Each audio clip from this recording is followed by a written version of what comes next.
pozdravljeni v našem podcastu projekta Star Growth.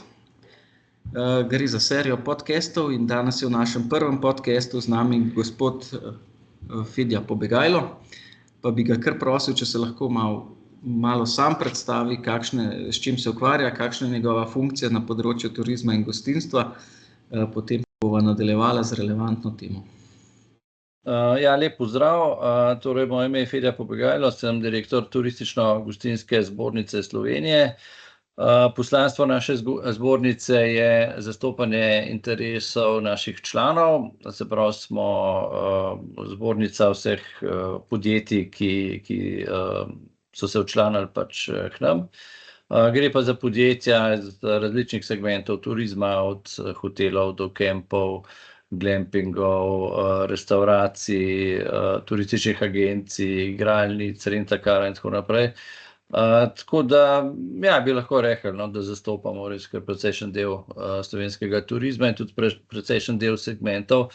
Tako da mislim, da lahko tudi rečemo, da nam vse to daje pač nek vpogled v stanje panoge.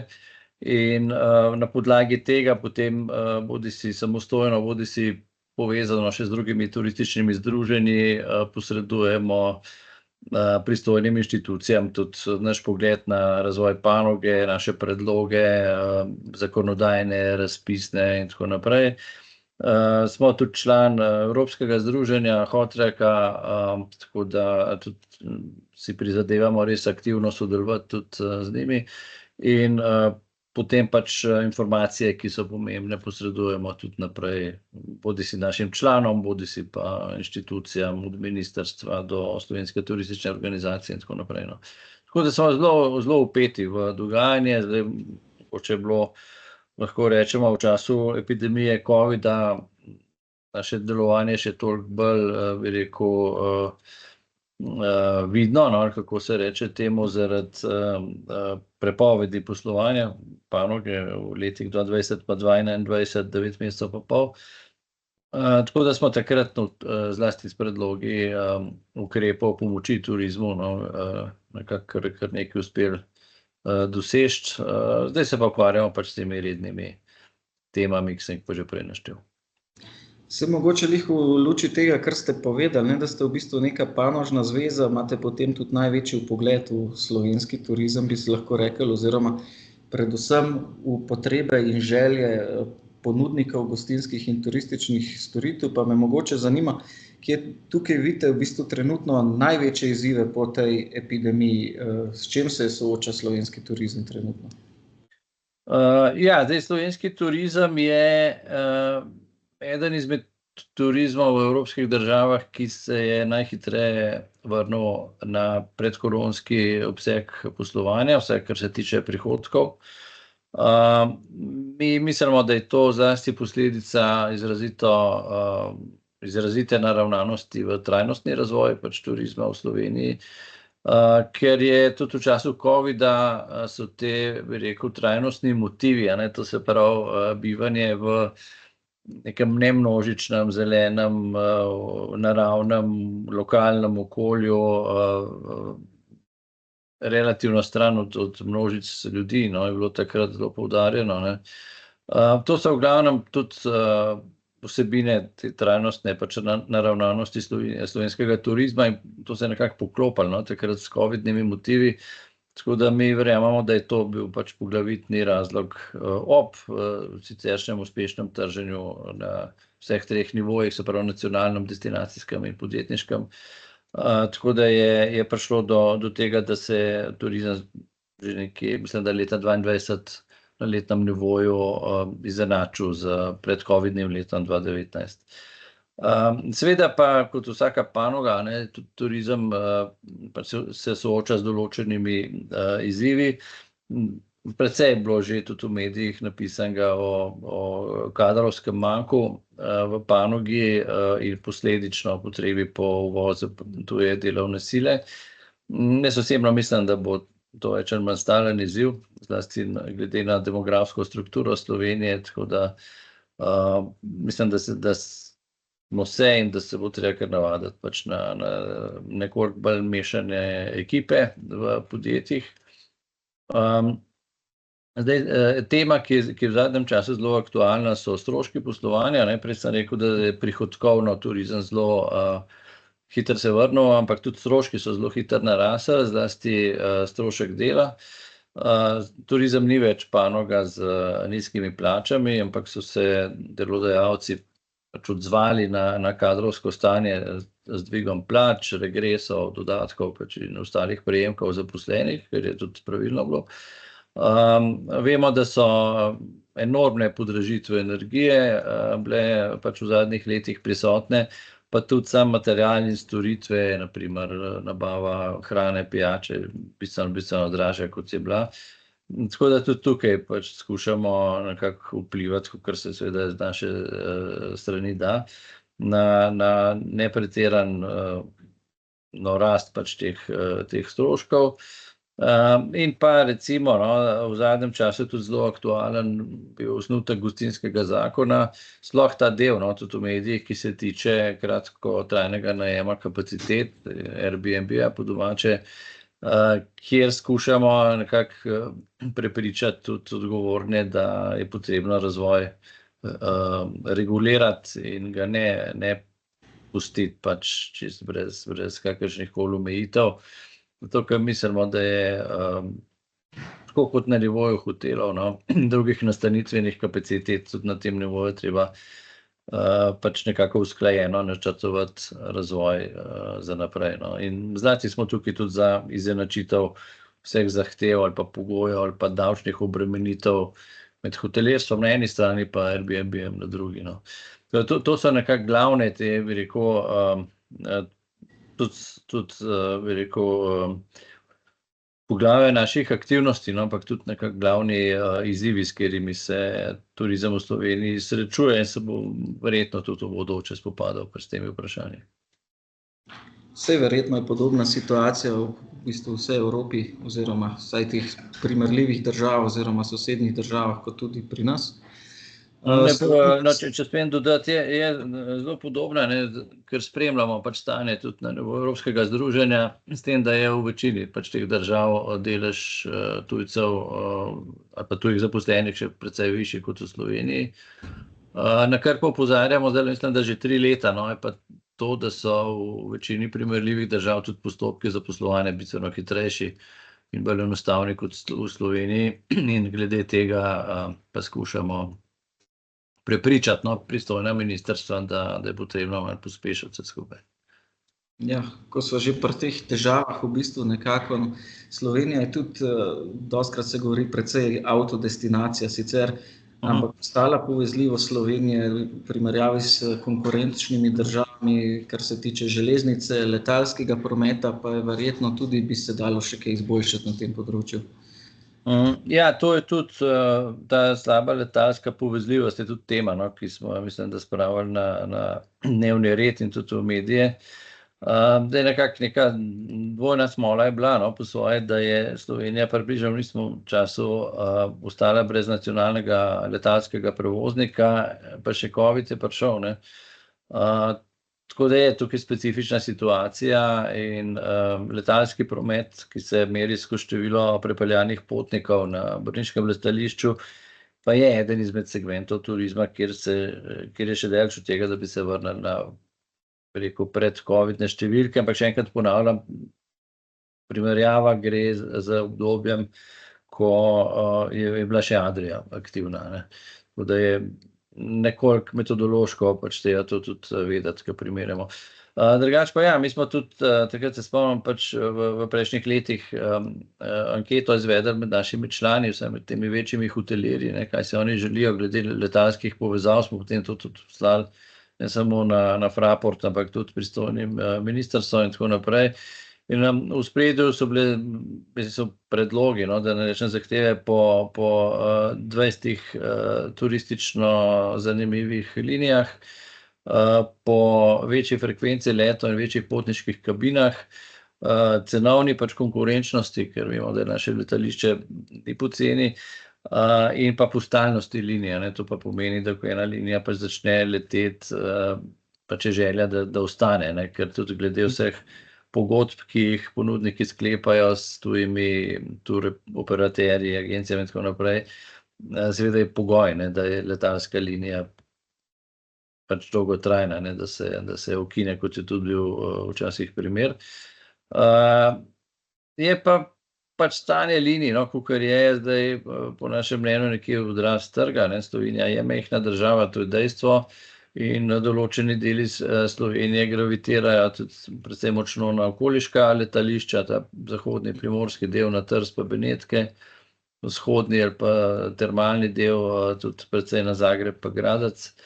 Tako da trg ni velik, no, ampak vseeno računamo in smo tudi zelo konstantno na zvezi s Fraportom, da pač da bojo sledile vseeno tudi nove linije, ker seveda goste je potrebno pripeljati, ne. Res je, da to tudi pač izhaja iz časa covida, ne, da se je tudi slovenska turistična organizacija zavestno in mislim, da zelo pametno odločila, da takoj, ko se je covid pač pojavil oziroma epidemija, so oni ukrepili trženje na teh regionalnih trgih, to so avtomobilski trgi okoliških držav, ne, od koder se gostje lahko pripeljejo z avtomobili, govorimo o radiju nekih 500-600 kilometrov okrog Slovenije, so trgi, kot je Nemčija, Avstrija, Italija, vzhodni del Srednje Evrope, se pravi Češka, Madžarska, Poljska, Slovaška, tudi Hrvaška in Srbija, zlasti v določenih delih leta, tudi Francija, Švica. Na tem je bil poudarek in tukaj je pač bilo trženje uspešno, ne, so dejansko gosti iz teh držav prednjačijo v zadnjem obdobju. Ampak seveda zlasti v cilju po spreminjanju tudi strukture gostov je želja pridobiti še druge goste. Zdaj, kar veseli, je podatek, no, da so ameriški gostje že presegli številke iz leta 2019 po nočitvah. Skladno z napovedmi začetka covida na evropskem nivoju pa azijski trgi še niso okrevali, tako da, ali pa ne popolnoma, no, tako da tam je pa še precejšen zaostanek. Ampak kakorkoli, pač želimo si večje povezljivosti osrednjega letališča, to je v naslednjih letih nek predpogoj za nadaljevanje rasti. Zdaj, drugo vprašanje so pa seveda železnice, ne, mi smo tudi pred časom naslovili tudi vprašanje ali pa pobudo na Ministrstvo za infrastrukturo glede hitrih železnic, ker po evropskih državah tudi nacionalne vlade zelo podpirajo prehod prevozov na krajših razdaljah iz letal na hitre železnice. Zaradi pač teh okoljskih razlogov, ker tudi mi podpiramo, ne, ampak seveda je pogoj, da imaš zgrajene hitre železnice, ki jih pri nas žal še ni, in tudi mislim, da okoliške države, pa ne samo Francozi, oni so bili tako prvi, ampak tudi ostali v Nemčiji, Avstriji, Italiji, z Frecciarosso in tako naprej, so nas res prehiteli, no, in si tukaj absolutno želimo, da bi čim prej prišlo tudi do tega, no, ker trend v Evropi nasplošno, ne samo v turizmu, je ta pač okolju prijazen in bo pač tudi v bodoče, jaz mislim, da sledilo to, da se nekako spodbuja, no, prevoze po tirih, in bi bilo škoda, če bi tukaj Slovenija nekako ostala izolirana od prometnih tokov, ne. Zdaj, kar se pa tiče seveda pa avtomobilskih prevozov, ne, to pa seveda je tudi zelo pomembna tema v Sloveniji, pa ne samo v turizmu, ampak tudi nasplošno, ne. Avtocestno mrežo jaz mislim, da imamo zelo dobro, ne, ampak problem je v tem, ker občasno ni dovolj pretočna, ne, ali pa z druge strani, če gledamo, je prometa preveč, ne. Tako da tukaj mislim, da bo treba na splošnem nekem nacionalnem nivoju skušati pač ljudi spraviti na tire, na vlak, ne. Glede recimo prevoza v službo in tako naprej. Kar se tiče turizma, pa mislim, da bojo pa tudi destinacije morale poiskati rešitve na področju tega gibajočega in mirujočega prometa. Govorimo o izgradnji večjih parkirišč pred destinacijami in potem javni prevoz do njih in tako naprej, da se tukaj omogoči nekako znižanje te gneče pač na cestah in posledično seveda boljšo storitev za turista, ker je pa vedno cilj, ne. Ja. Glede na to, da prometno Slovenija mogoče ni trenutno najboljš povezljiva, razen po cesti. Kje pa vidite konkurenčne prednosti v bistvu slovenskega turizma? Kje se ti najbolj kaže? Ne, to pa je to, kar smo že prej rekli, skozi trajnostni razvoj obstaja pod vodstvom Slovenske turistične organizacije obstaja zelena shema slovenskega turizma. Že 9 ali 10 let postala zelo uveljavljena, ne samo v Sloveniji, ampak res praktično po celi Evropi. In gre za certificirano shemo ponudnikov, ki pri svojem poslovanju pač pridobijo in implementirajo trajnostni certifikat mednarodni. Ali je to Eko-Maretica, ali je Travel-Life, ali je Green Key, ali je Green Globe, vseh je kar nekaj teh mednarodnih, ki so del sheme, in ko ponudnik pridobi ta certifikat, lahko potem posledično tudi pridobi naziv zelenega ponudnika in se vključi v to shemo, ki se potem komunicira po raznih kanalih do partnerjev in do gostov. Niso pa samo ponudniki del te sheme, ampak tudi velika večina destinacij po Sloveniji, pa tudi ostalih, inštitucij ali pa podjetij, od gostinskih obratov, restavracij, do plaž, do muzejev in tako naprej. Se pravi, zelo široko pač je zastavljeno to članstvo v shemi. Seveda pa shema kot taka promovira pač te trajnostno prijazne načine bivanja. Tudi podjetja, ki sprejmejo te certifikate, so zavezana k zmanjšanju uporabe energije, k povečanju uporabe recimo recikliranega papirja, k ozaveščanju zaposlenih, ozaveščanju gostov, k trajnostnem poslovanju na destinaciji in tako naprej. In to podčrta potem vse potegne pač neko usmeritev, ki se je očitno pač izkazala kot zelo uspešna in pravilna. Seveda podjetjem pa po drugi strani tudi tako zmanjševanje obsega porabljene energije omogoča tudi zniževanje stroškov. Tako da je pač neka win-win situacija, mislim, da in je pač ta shema se je res pokazala za zelo dobro in zelo pametno. Seveda jo je pa treba nadgrajevati, zlasti zato, ker zdaj tudi na evropskem nivoju se promovira zelo ta zeleni prehod oziroma trajnostno delovanje. Ob digitalizaciji sta to glavna dva poudarka, in bi Slovenija oziroma slovenski turizem skozi dodatno nadgradnjo te sheme morala obdržati prednost, ki pa jaz mislim, se jo že kar pridobila na tem področju. Tudi prednost Slovenije je tudi ta, se mi zdi, pač vidi narava, to je tako, je vedno nekaj, kar se poudarja tudi pri komunikaciji. Drugo je pa sama razširjenost ali pa razpršenost pač turistične ponudbe. Slovenija ni recimo država, ki bi imela, kot primer, turistične kapacitete ali pa destinacije samo ob obali, ali pa samo v mestu, ampak je res razpršeno pač po celi državi.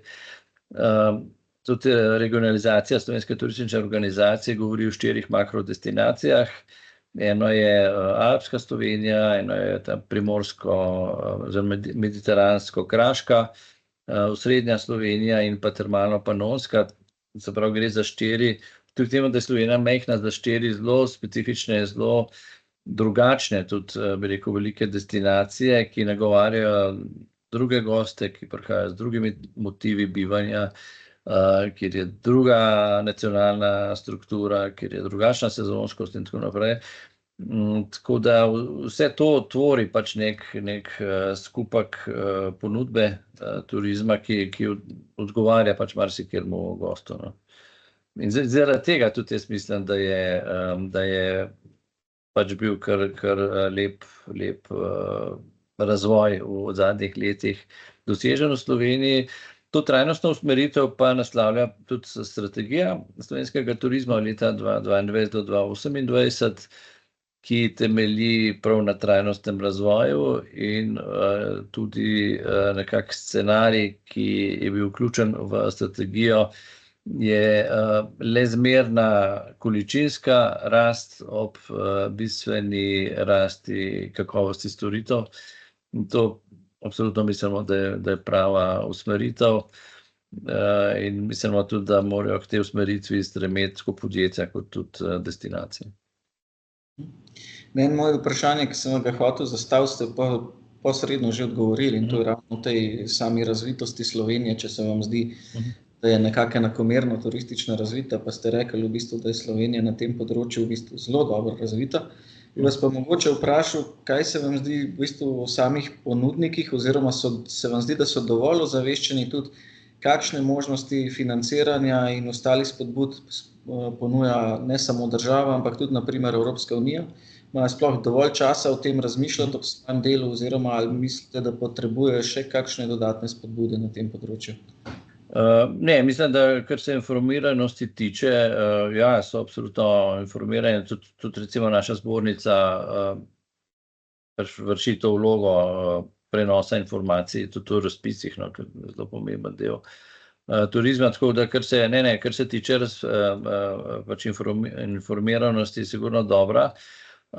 Tudi je treba pohvaliti razpise, ki so pač že bili izvedeni ali pa so zdaj v fazi izvajanja, bodisi da gre za investicije v izboljšanje ponudbe v smislu dviga kakovosti, se pravi, bil je razpis namenjen obnovi ali izgradnji novih nastanitvenih kapacitet višjih kategorij, pa tudi razpis, ki je bil namenjen razvoju turistične infrastrukture, naprimer transformaciji smučarskih središč v gorske centre s celoletno ponudbo. To so vse zelo pozitivni razpisi bili, ker so zlasti tudi, kar se tiče destinacij, so tukaj potrebna zelo velika sredstva za pač take investicije. In velikokrat se zgodi, da bodisi podjetje, bodisi destinacija ima toliko omejene vire, da ne more pač investirati na tem nivoju. Tako da treba te razpise zelo izkoristiti, ali pa razpis je bil tudi za pridobivanje teh trajnostnih certifikatov in tako naprej. Upamo pa, in si želimo tudi v imenu naših članov, da bi bila razpisna sredstva pač na voljo tudi v bodoče, ker pač v turizem je potrebno stalno investirati, da se potem blagodejni učinki vračajo v družbo, in si želimo, da bi tudi na nivoju turistične infrastrukture, da bi taki razpisi bili na voljo tudi v bodoče. To je zelo pomembno. Super zadeva. Ja, tudi tale naš projekt Stargrad je v bistvu ravno namenjen za spodbude manjšim podjetjem, predvsem z ruralnega področja. Slovenija ima mogoče tudi to srečo, da je v bistvu vsa tretirana kot vsaj zmerno ruralna regija. V bistvu nimamo nekih večjih urbanih središč. Tako da tudi z tega stališča so potem podjetja upravičena do marsikaterih sredstev, ki kakšna večje države oziroma destinacije niso. Tako da mislim tudi jaz osebno, da je tole zelo dobra zadeva. In tudi, da podjetja so kar dobro informirana, zmeraj seveda prednost, priložnost za napredek tudi pri tem. In tudi na ta naš razpis se jih je prijavilo kar nekaj in tudi praktično dejansko razpršeno iz cele Slovenije. Ja. Glede na to pa, da zastopate v bistvu zbornico tako turističnih ponudnikov kot gostincev, sem vas želel vprašati tudi, če je kakšna razlika recimo pri gostincih. Zdaj so govorila bolj o ponudnikih, predvsem prenočitvenih zmogljivostih. Kako pa se ta epidemija covida in pa potem tudi ta čas po covidu pozna pri gostincih? Ja, pri gostincih je mogoče tako kadrovsko vprašanje še nekoliko bolj izpostavljeno. Mogoče še težje dobiti kader na področjih, ki jih pokriva gostinstvo, zlasti govorimo o kuharjih in natakarjih.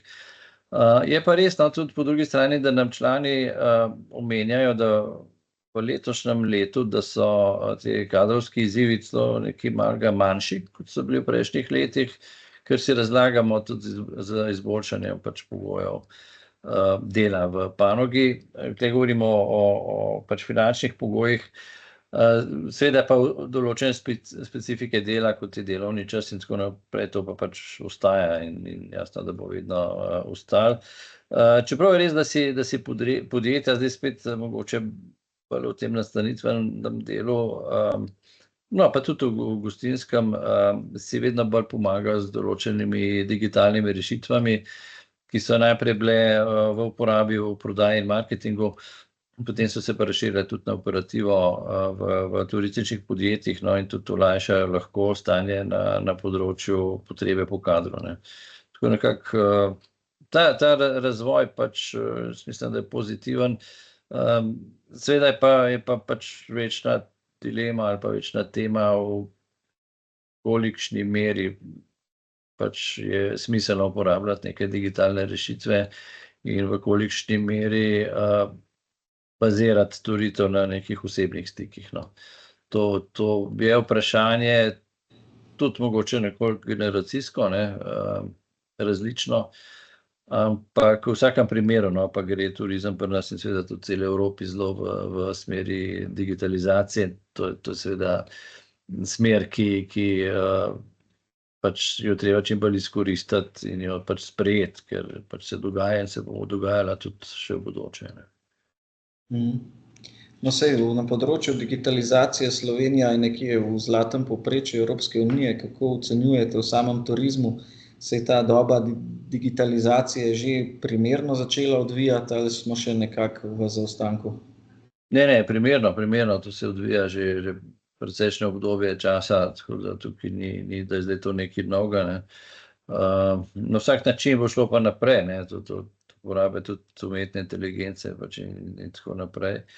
To je pač razvoj, ki smo mu priča in če ponovim, ne, zlasti mlajše generacije so še toliko bolj, se nam zdi, naklonjene, ne.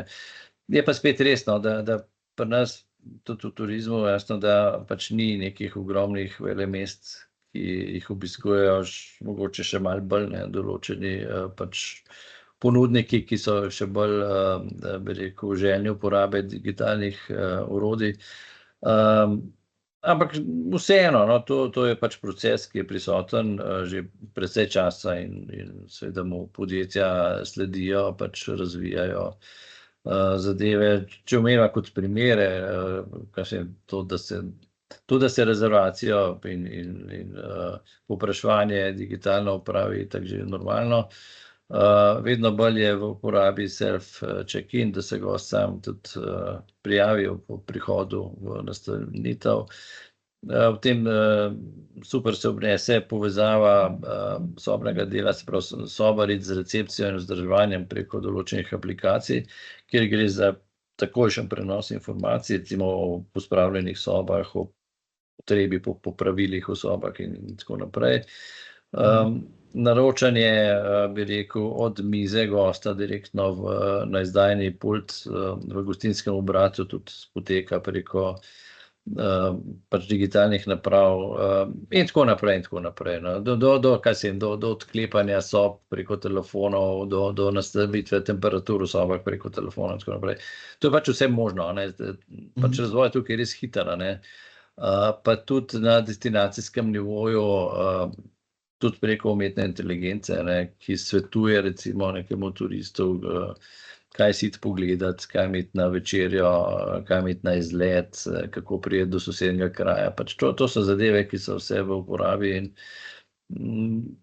pač smo trdno prepričani, no, da bo njihov razvoj zelo hiter tudi v bodoče. Ja, torej digitalizacija je nekaj, kar je v turizmu v bistvu zelo zaželena, ne nekaj, česar bi se bali oziroma tudi ponudniki.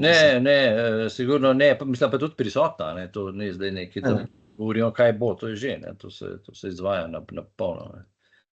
Zdaj pa, če vas za konec mogoče še vprašam, kje vidite slovenski turizem in kaj se bo z njim dogajalo po vašem mnenju v naslednjih 5-10 letih? Glejte, pač ljudje iz turizma smo že tako nekako optimisti, ne. Tako da občutki so seveda dobri, ne, Slovenija je prepoznana turistična država, destinacija, pač kakorkoli, ki ponuja res ogromno nekih vsebin, ne. Mislim, da bo še naprej prisotna zelo močna usmerjenost v trajnostni turizem. To absolutno mislimo, da bo tudi v bodoče tako. Seveda bojo pa ponudniki morali še naprej zelo veliko pozornosti namenjati zadovoljstvu gostov, kakovosti ponudbe, ker Slovenija ni, mogoče imamo mi sami včasih malo napačno percepcijo, ampak Slovenija ni država nekih ogromnih turističnih destinacij, razreda nekih evropskih velemest ali pa obalnih nekih središč na desetinah kilometrov in tako naprej. Pač mi smo majhni in je kakovost, jaz mislim, da je edina izbira, ki jo sploh imamo za naprej. Seveda pa tisto, kar so pa že prej rekla, ustrezno tudi izobraževanje, motiviranje kadrov, to je seveda ključno, in pa promocija tudi, to se nisva sicer dotaknila, promocija same panoge tudi na strokovnih šolah za gostinstvo in turizem je zelo pomembna, ker moramo vedeti, da to zaposlovanje tujcev, ki je seveda in tudi bo v bodoče prisotno v Sloveniji, nekak zadnji korak pri zaposlitvah. Najprej vsak ponudnik želi pač domače ljudi zaposliti in ta razpršenost turizma po Sloveniji daje možnost tudi tega, da praktično ljudje lahko dobijo delo relativno blizu doma, ker redke so neke, bi rekel, bele lise, kjer ni turistične ponudbe v Sloveniji, ali pa jih sploh ni, praktično. Tako da zelo velika pa večina ljudi lahko neko zaposlitev najde že relativno blizu doma. Ni zdaj to, da se mora iz Prekmurja voziti v Portorož, da dobi delo, ampak pač blizu svojega bivališča tudi možnosti in mislimo, da je to velika prednost. Tako da jaz mislim, da ima slovenski turizem absolutno pač dobro in svetlo bodočnost. Zelo veliko, rekel, naporov ali pa aktivnosti bo potrebno zlasti na nivoju destinacij posvetiti upravljanju turističnih tokov. To se mi zdi pa zelo ključno, da se bo tudi ustvaril nek primeren razvoj, uravnotežen razvoj destinacij tudi naprej. To se mi zdi zelo pomembno in mislim in si želim in verjamem, da bodo destinacije pač sledile tem ciljem. Super. Kakor bi rekli iz vaših ust v božjo všeč, oziroma za slovenski turizem se nekako ni bati za prihodnost. Ne, jaz mislim, da ne. Dejansko moramo biti tako pametni pa res upravljati s turizmom. Ker turizem pač je sploh v sezonskih obdobjih panoga, kjer je na relativno majhnem prostoru prisotno veliko ljudi in treba je pač njim v prid ali pa njim v smeri zadovoljstva pač njihovega zbivanja je treba pač odločene rešitve sprejemati mogoče še malo hitreje kot do zdaj. Ampak načeloma pa absolutno pozitivno za naprej. Super. Hvala lepa za pogovor, gospod Fenja. Lepo je s pozitivnimi mislimi. Ker se na začetku nisem predstavil, povem, da sem Gašper Jovančič iz Tehnološkega parka Ljubljana, ki sodeluje v projektu Stargrowth, ki je delno financiran tudi iz Evropske unije, iz programa za enotni trg. Z našimi podcasti bomo nadaljevali tudi v prihodnje in se slišimo ponovno.